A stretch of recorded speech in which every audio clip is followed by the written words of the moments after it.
everyone. Good morning.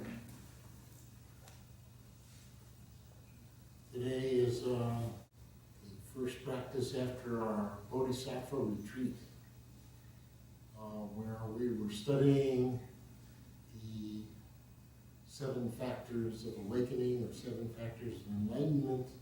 And so over the next 7 weeks or so, we're going to be providing a little bit of information from our practice to the general population who comes out on Sundays as a way of being able to reinforce our own practice and also to be able to help all of you understand a little bit more about the Buddhist practice. Today is also Qingming Blessing Day, so this afternoon at the Dizang Hall, we will be having chanting for those who have departed. This is a way of honoring those in our memory who have been people, teachers, family, friends, who have given guidance and support to us along our path. This is a great blessing to have good people who have helped us along the way, who have taught us how to become a better person, how to be helpful to others. And so we honor those at the ceremony this afternoon. You're more than welcome to join us after lunch.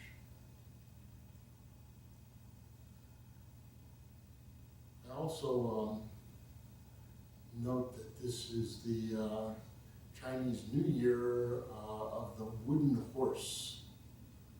And although in Buddhism we don't really practice anything in relationship to astrology or anything like that, just the image of the wooden horse turns out to be something that is practiced in, has a meaning in Buddhism. Muma is a person who has a lot of energy, and instead of spending that energy on making a lot of judgments, this is right, this is wrong, this is good, this is bad, this is what I want, this is what I don't, what I want. These are what are called discriminative thoughts. Instead of picking apart and being so upset that things don't work out the way that they want, they let go of all of that and they put their energy into true good human activity to be of benefit to others. So this is a symbol of being free from suffering, the wooden horse. So it caused me to just spend a little bit of time doing some research on what it's like to ride a horse. And since I have only ridden a horse a few times in my life, at my age I thought it would be a good idea to read about this rather than to do it. So it turns out I have a friend who is a horse trainer, and she explained to me that the name of the principle of riding the horse with art and balance and harmony is called equitation, like equestrian. And this ability to be in harmony with the horse is very important because the horse has different gaits.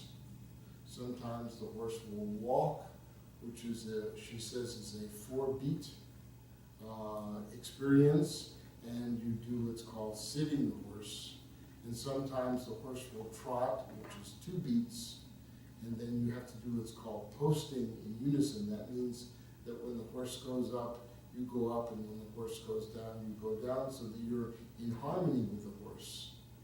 And then there's what's called cantering, which is 3 beats, and you have to kind of rock on the horse, and then there's galloping, which is also 3 beats, so you have to glide on the horse. And there are other kinds of sub gaits like pacing and things like that, where you have to be in harmony with the horse. And if you're in harmony with the horse, then you have a really good time riding. It's very enjoyable, I understand. But you're not in harmony with the horse. If you're going down when the horse is going up and you're bouncing along, then your ride is very uneven, and then you get tired, and then after you get off the horse the next day, your body hurts, etc. Not very pleasant. It's called suffering. So in the same way, when a good sailor is on a ship, even though the waters are rough, the sailor knows how to flow in the ship and knows, oh yes, sometimes the seas are difficult, so he rides the waves and he goes up and down and doesn't fight it. This is the same in our human experience, where sometimes the difficulties arise, and instead of fighting the difficulties, we find a way to be in harmony with what's going on. So when difficulties arise, we're able to bounce up and down without causing ourselves more distress. So this is a good principle to learn for this year of the wooden horse, so that our energy will improve. We will become like the strong horse and the strong rider of the horse, that when difficulties arise, we're able to learn how to be in harmony and go with the flow of the difficulties rather than to fight against it.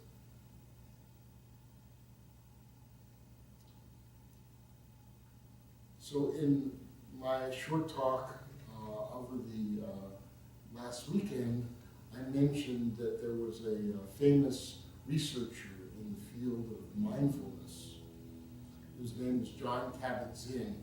And we owe Jon KabatZinn a great debt of gratitude, because he was one of the first people who studied mindfulness in the clinical setting with people who are depressed, or people who are anxious, people who are in pain.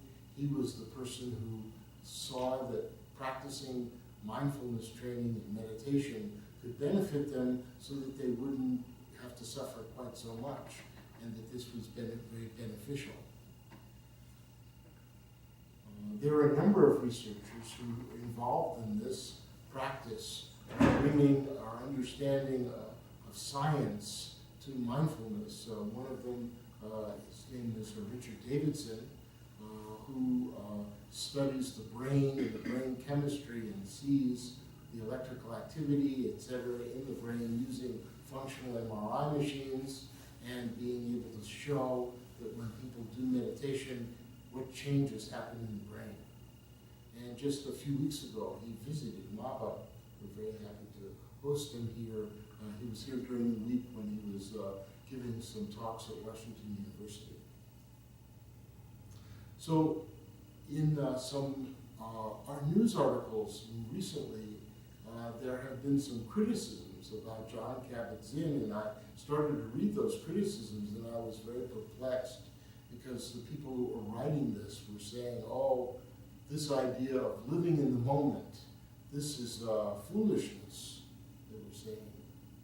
That if a moment is only supposed to be 5 to 8 seconds long, and if you're in your kitchen and you think that, oh, I need to go to the store and buy some milk, and then you go to the other room to get your keys and it takes more than 8 seconds, then you'll forget why you had to go to the store. And so that this being in the moment is more like dementia. Well, obviously this is not true, but they were trying to literally interpret what Jon KabatZinn was saying without really reading his actual original definition, which goes like this. Mindfulness is the awareness that emerges in the present moment on purpose, non-judgmentally, to the ongoing experience, moment by moment. So there are a few things in this definition that the critics missed. First, that there was a purpose to mindfulness, and that it connects one moment to the next. It's not just being aware in one moment and then forgetting what you're going to do in the next. In fact, the word for mindfulness in Pali, the word sati, has 3 levels of meaning. First is to be in the moment. The second is to be ardent or diligent, namely being able to really pay attention, put your energy into what it is that you're doing. And the third is to be able to remember or recollect what you're doing. So this memory is what it is that I want to talk a little bit about today, this remembrance, or what are called the recollections, because in the Buddhist practice, they're called the 10 recollections. Dasa, which means 10. Anusatyo. Anusati means to remember your mindfulness, recollect your mindfulness. Xinyan in Chinese. So there are 10 of these recollections, and you can divide them into 3 groups, basically. The first has to do with the recollection of the Buddha, the Dharma, and the Sangha. Now, I want to talk about this from the point of view of not just the ultimate practice, but also a conventional practice. Because if we're realizing that we are mostly lay people here, when we're practicing the recollection of the Buddha, we're not only recollecting that the Buddha was this person who had these wonderful qualities that allowed him to become free from suffering, but we also need to realize that we have these qualities ourselves, and that we want to manifest these qualities in ourselves. This is what is most unique about Buddhism. Buddhism is not a practice of worshiping something that's far away, an ancient person or some kind of being that we can't really understand.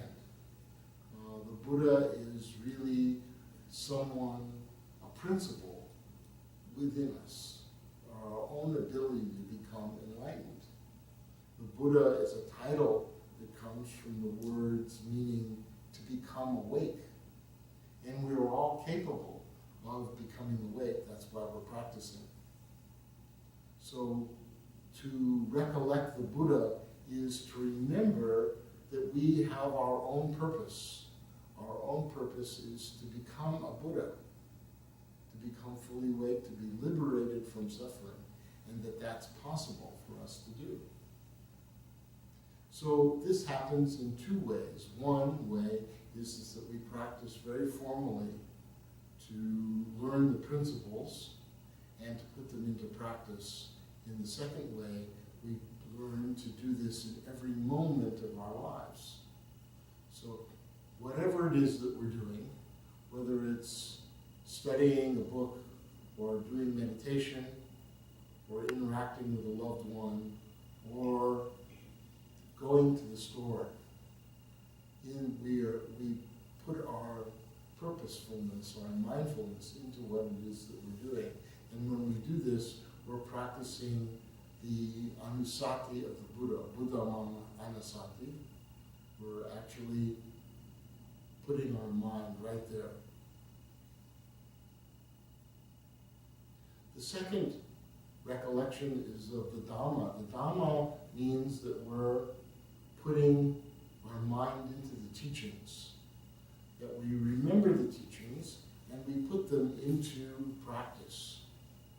So for example, very basic teachings we've been studying for the several weeks before the Bodhisattva retreat, we were studying the different Dharma seals. So knowing that things are impermanent, that there are unsatisfactory things that occur, and to not take them so personally, no self. These principles, we put these principles into action during our practice and also in our daily life, so that when something occurs that is troublesome to us, we remember, oh, troublesome things occur.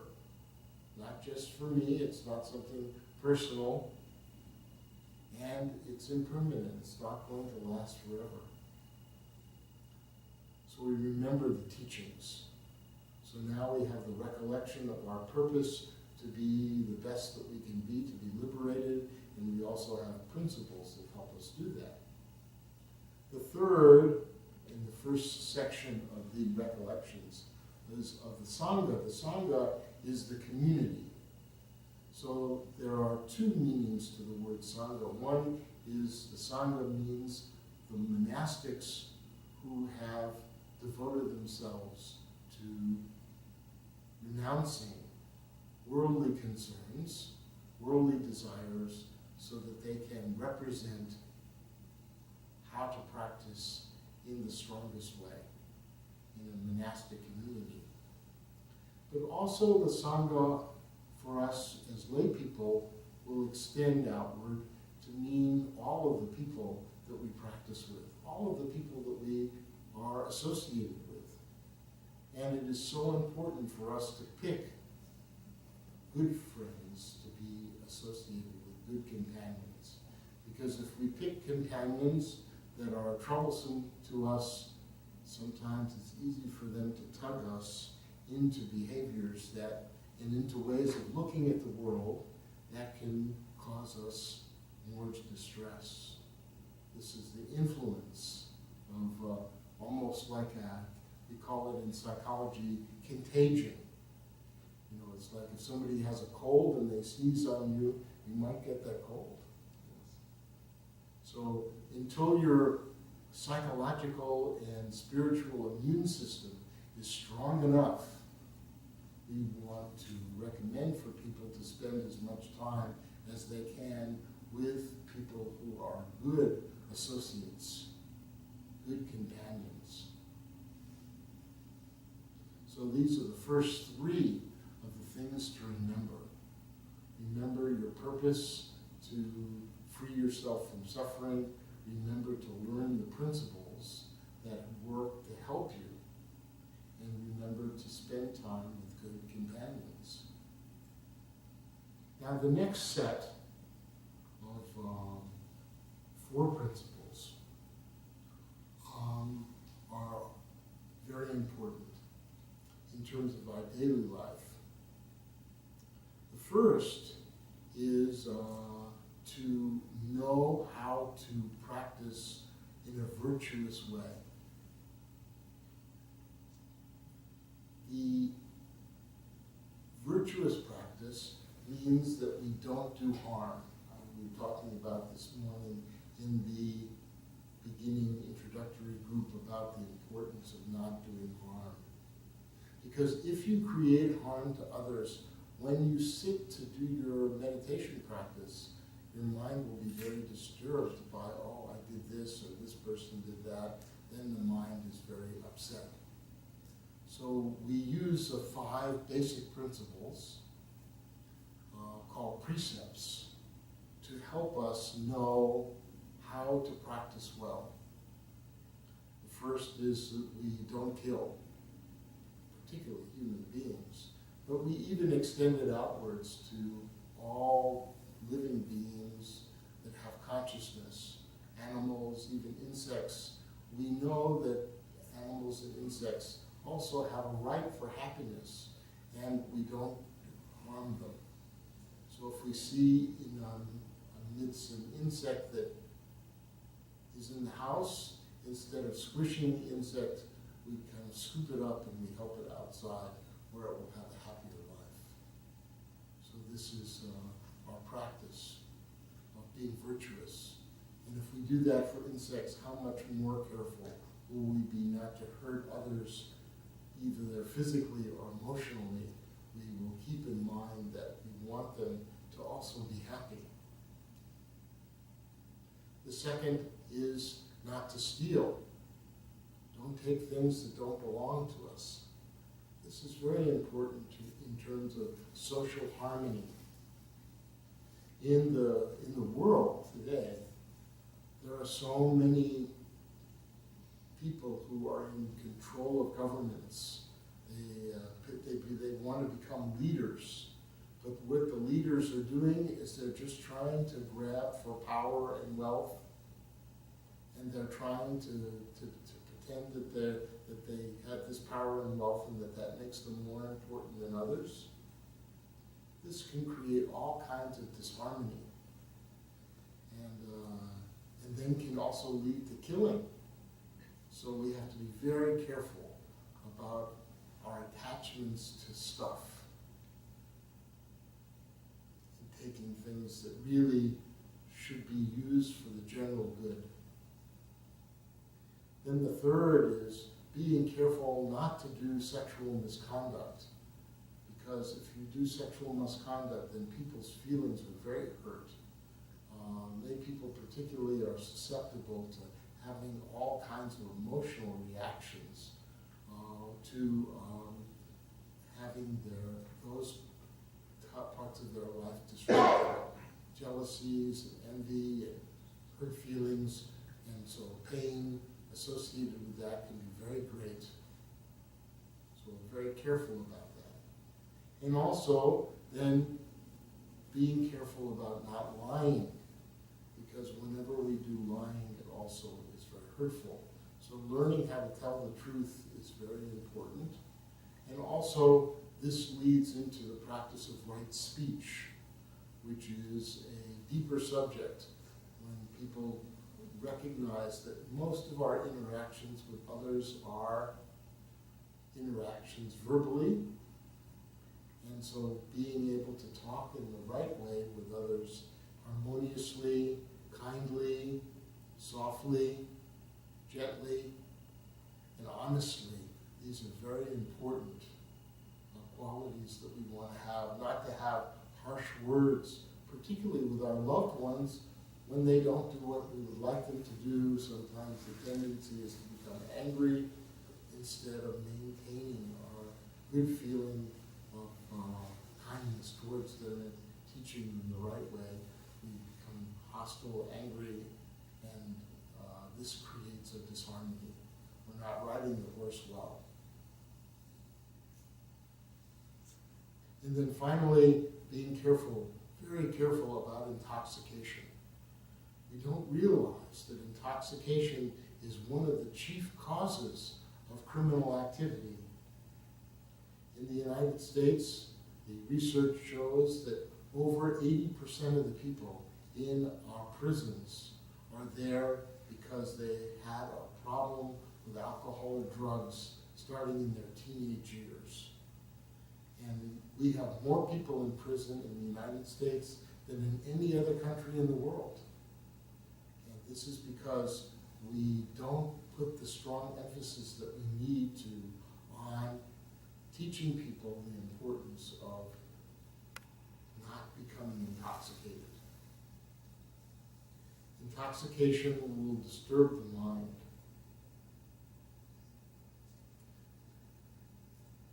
I've observed this just very carefully in my own mind because being a Jewish person, once a year, just coming up, there's a holiday called Passover, and on that holiday we have 4 small cups of wine as part of the celebration.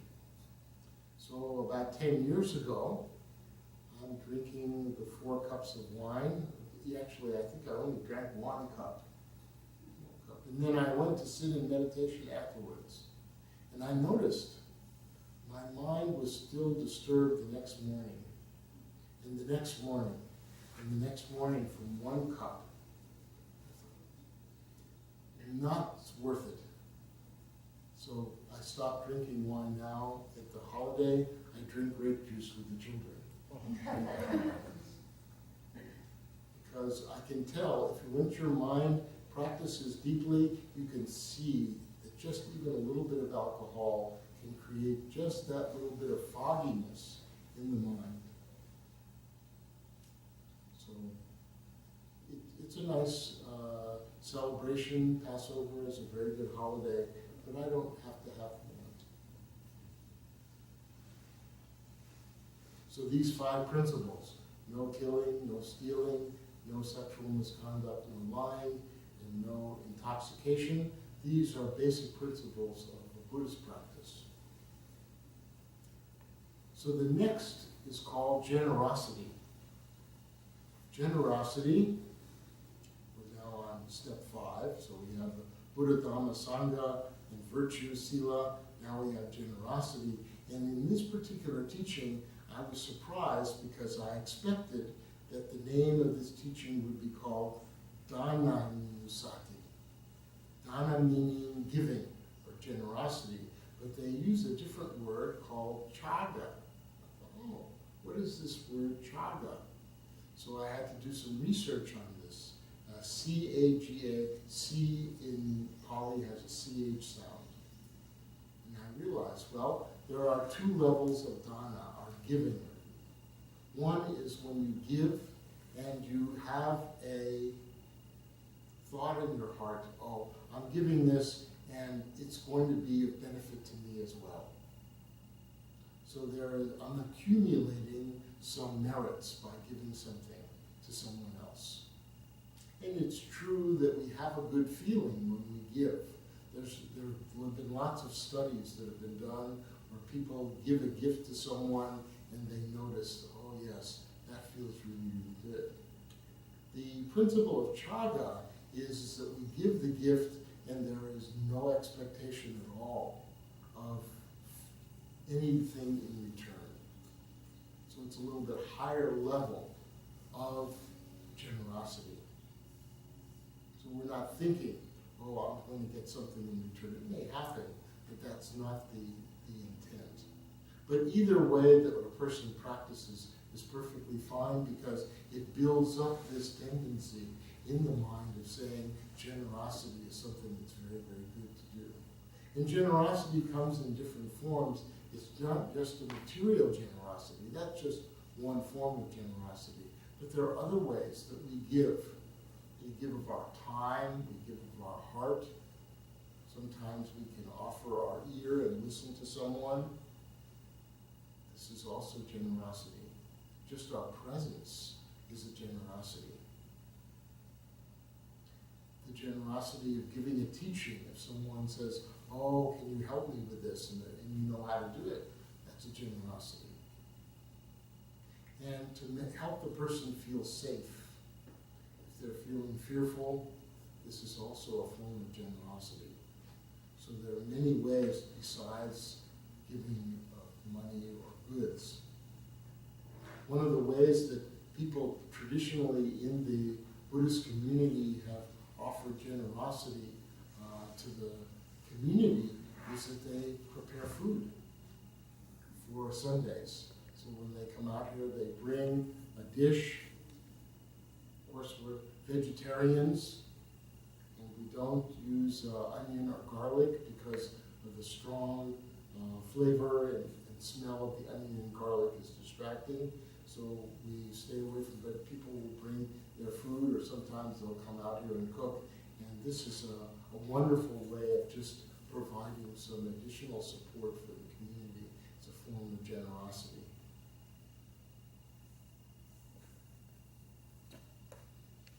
So then the next is called, and this one is a little bit tricky. So I'm going to try to explain this in the best way that I know how. This is called the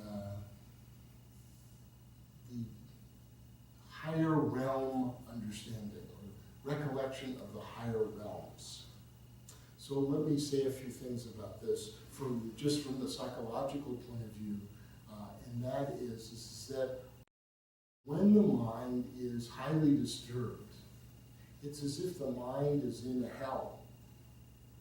You don't have to go outside this world. You can see people, whose minds are in a kind of hell, they're upset all the time, practically.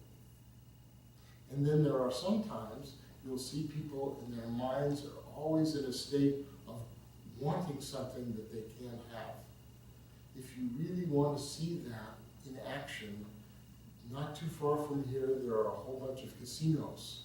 And if you go into the casinos, I don't recommend it, but if you want to have the experience, you can go and observe people, and the ancient term for this is called hungry ghost. They're trying to gain money, and instead of gaining money, they just choke on their own greediness. And they're very upset because we know at the casino, most people are just losing their money. And so if you want to see hungry ghosts in action, just go to the casino and you'll see them just spending their hard-earned money on something, and then just, they can't, even if they win, they're still upset they have to give it back. So these are lower realms animals. We see animals around. Animals are very nice. We like them very much, some of them. And particularly we have dogs and cats that are pets. This is a wonderful thing. But dogs and cats, even though they're very wonderful, they can't become enlightened. They don't have the capacity to do that. They only have the capacity to be friendly, to be helpful to us, to be devoted, but they can't really have the reasoning process necessary. A few years ago, there was a golden retriever who came here. Those of you who are around, you remember Eldorado. Such a wonderful dog. He got along with humans so well, not so well with the other German shepherds that live here. Get into arguments with the German shepherds, but with humans he was very good. So I would practice my Dharma talks on him. So I would sit there and I would say, Eldorado, this is my talk. And if I gave a talk and it was a good talk, he would sit there and listen. But if it wasn't a good talk, he would get up and walk away.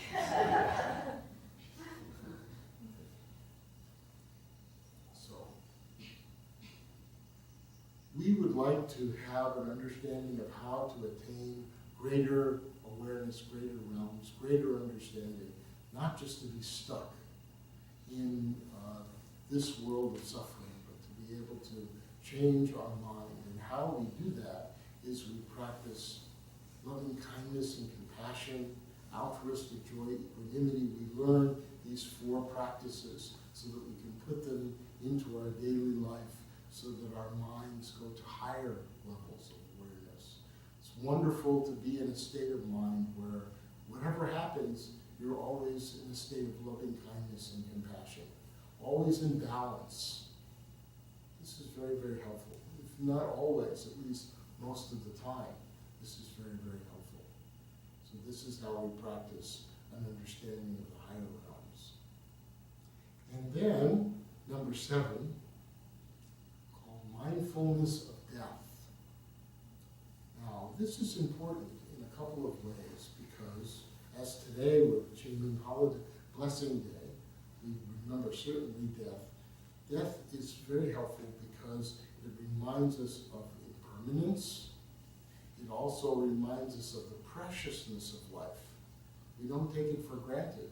We know that we're only here for a certain period of time. Others are here for only a certain period of time, so we don't take that for granted. We use that time as much as we can because there's no guarantee that we're going to have a better opportunity to practice than we have right now.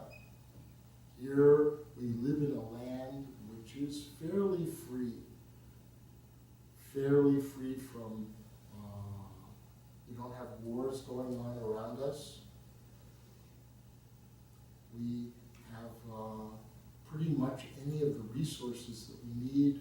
We can go to the store and get food. Most of us have pretty good shelter.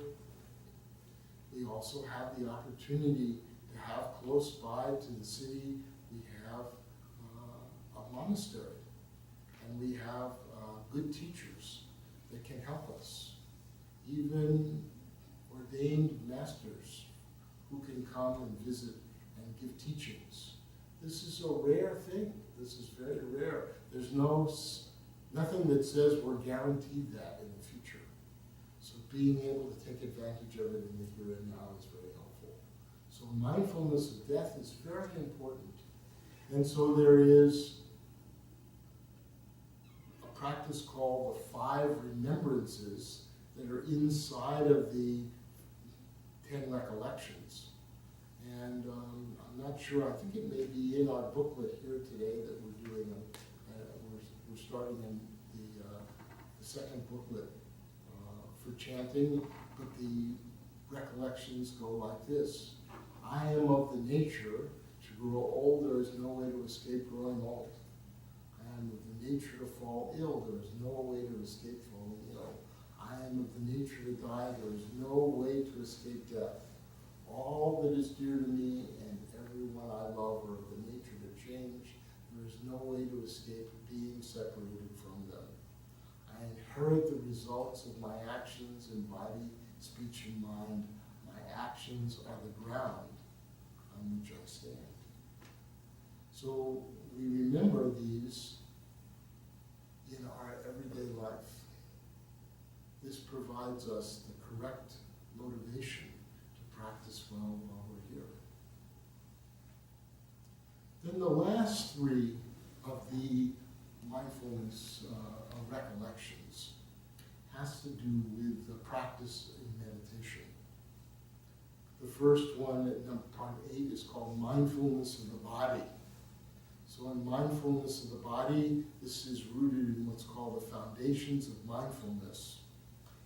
And this is a very good practice for us to help us learn how to calm our mind and to be able to put it in the right place where we can be very mindful of what we're doing throughout the day and able to apply the other principles, the other recollection principles. So without the mindfulness of the body, then it's easy for the mind to wander away and not be clear. So this clear comprehension is so important in the mindfulness of the body. So we practice learning how to ground our mind in paying attention to the body, noticing what's going on, accepting it, and being able to let it go, not being too attached. Then the 9th step is called mindfulness of breathing. So mindfulness of breathing is very closely connected to mindfulness of the body, and it's the technique of meditation that we use of noticing when the breath rises and as it falls. Very simple practice. And then this really helps us see where does our mind wander, and we can train our mind to stay very, very close to the here and now, not to be wandering off. And then the 10th one, this actually took some study on my part because it was a term that I was not so familiar with. It's translated as stilling, because I didn't expect upasama as this particular term. It was a new term for me when I first started to study it. And this term actually means peacefulness and solitude.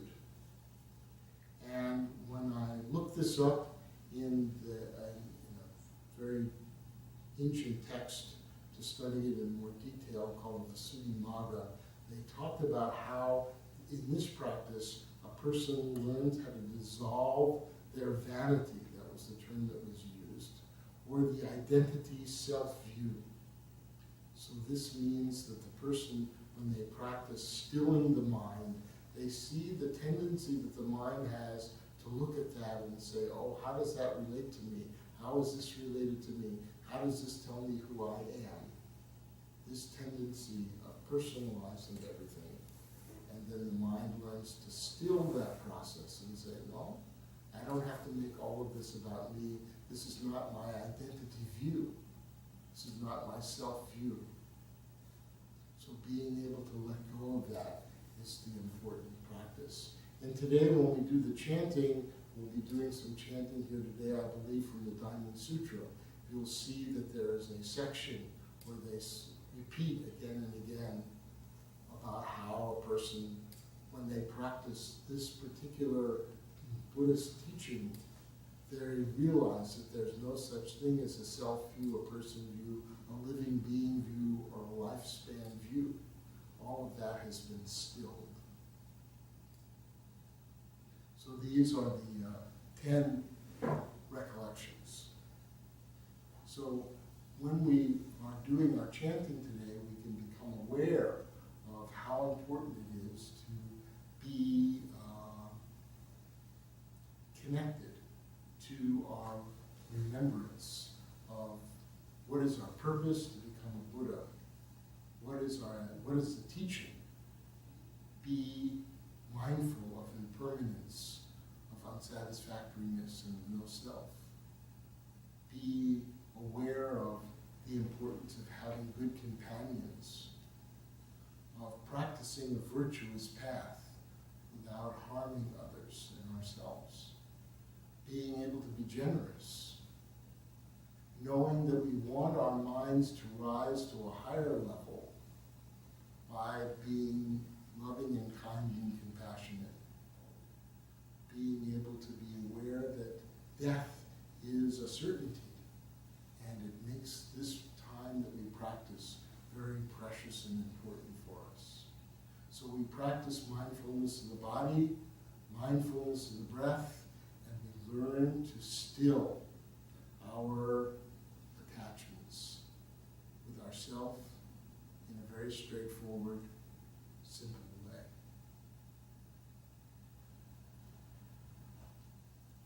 May all beings have happiness and the causes of happiness. May all beings be free from suffering and the causes of suffering. May all beings never be separated from the altruistic joy which is free from suffering. And may all beings dwell in the great equanimity which is free from attachment.